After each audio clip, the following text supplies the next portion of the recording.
안녕하세요. 즐기는 손해사정사 이동윤입니다. 오늘은 제가 최근에 사고 처리를 했던 영조물 배상 책임과 관련된 피해자분의 사고 사례를 하나 소개시켜 드릴까 하는데요. 이분께서는 저를 만나지 못하셨다면 2,400만 원이라는 돈을 그냥 날리셨을 겁니다. 2022년 5월 초순경 피해자분께서 제 블로그에 글을 보시고 상담 문의 전화를 주셨습니다. 4월 말일경 보도블록을 걷다가 보도블록이 하자가 있어서 넘어지게 돼서 손목이 골절됐다는 사고 내용이셨고, 이런 사고에 대해서 어떻게 지자체에 사고 접수를 하고 보험 진행이 가능한지에 대해서 문의를 주셨고, 저는 이분께 사고 장소에 대한 정확한 위치와 본인이나 아니면 가족분들에게 사고 장소의 상태에 대해서 명확하게 사진이나 그 증거 자료를 수집하는 게 좋다고 말씀을 드렸습니다. 그래서 이분께서는 제가 말씀드린 대로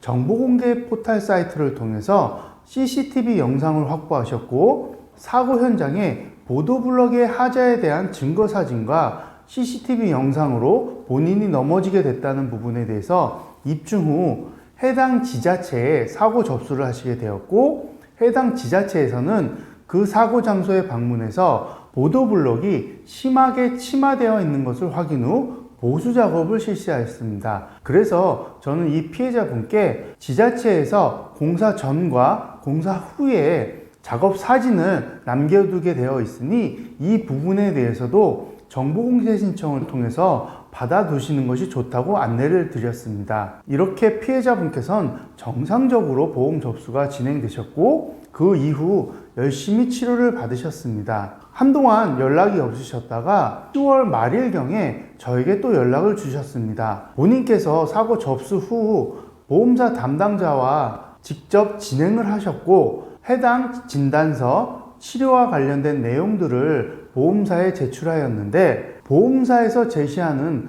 과실과 합의금에 대해서 납득이 되지 않는다는 내용이셨습니다. 그래서 저는 이분께 보험사 직원에게 산출된 내역을 한번 받아두실 것을 요청드렸고, 저와 상담을 하시게 되었습니다. 상담을 통해서 이분께서 보험사로부터 제시받은 내역을 확인한 결과 이분의 과실은 60%가 적용되었고, 치료비와 약 4일간의 휴업손해 그리고 위자료로 손해배상금인 합의금 460만 원을 제시받으셨던 상태였습니다. 저는 우선 이분의 손목의 상태를 먼저 확인하게 되었고, 손목의 운동 범위가 상당히 제한되어 있다는 것을 확인할 수 있었습니다. 그래서 저는 피해자분께 후유 장애에 대해서도 검토 후 정당한 손해배상금을 받으셔야 된다는 부분을 안내를 드렸고, 이분께서는 보험사로부터 보험사고 조사 경력이 15년 이상 된 저를 믿으시고 사고에 대한 계약을 체결하셨습니다. 이후 이분으로부터 관련된 수술 기록지, 의무 기록 사본, 영상 자료와 같은 것을 확보한 후 후유 장애에 대해서 검토를 하게 되었고, 이 피해자분께서는 전문의로부터 노동능력 상실률 14%에 해당하는 한시장애 5년에 해당하는 맥브라이드식 후유장애 진단서를 발급받으셨습니다. 이런 객관적인 자료와 법원 판례 등을 기초로 하여 보험사에 손해사정서를 제출하였고, 의료자문과 법률 검토 등을 통해 이분의 과실은 보험사로 제시받았던 피해자 과실 60%가 아닌 40%로 결정되고, 후유장애에 대해서도 모두 인정을 받게 되어 총 손해배상금으로 2,880만 원 정도를 보험금으로 수령할 수 있었습니다.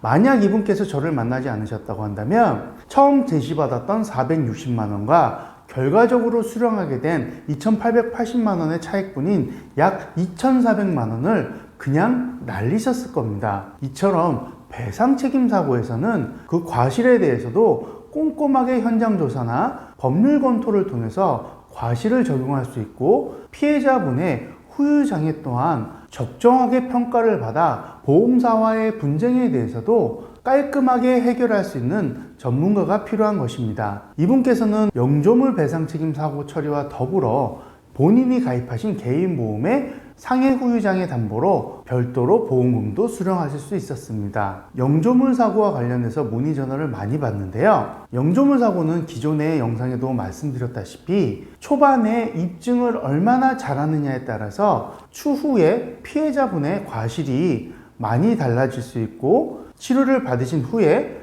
부상 부위가 후유장애가 남을 수 있는 부위라고 한다면 꼭 후유장애를 검토하셔서 영구장애가 아니더라도 이처럼 한시장애도 상당한 손해배상금을 받을 수 있다는 부분에 대해선 유념하시고 언제든지 저와 같은 전문가에게 도움을 요청하시길 바랍니다. 오늘도 이 정보가 여러분들께 좋은 정보가 되었길 바라며, 구독과 좋아요는 제가 영상을 제작하는데 많은 도움이 됩니다. 다음에도 더 좋은 정보로 찾아뵙겠습니다. 감사합니다.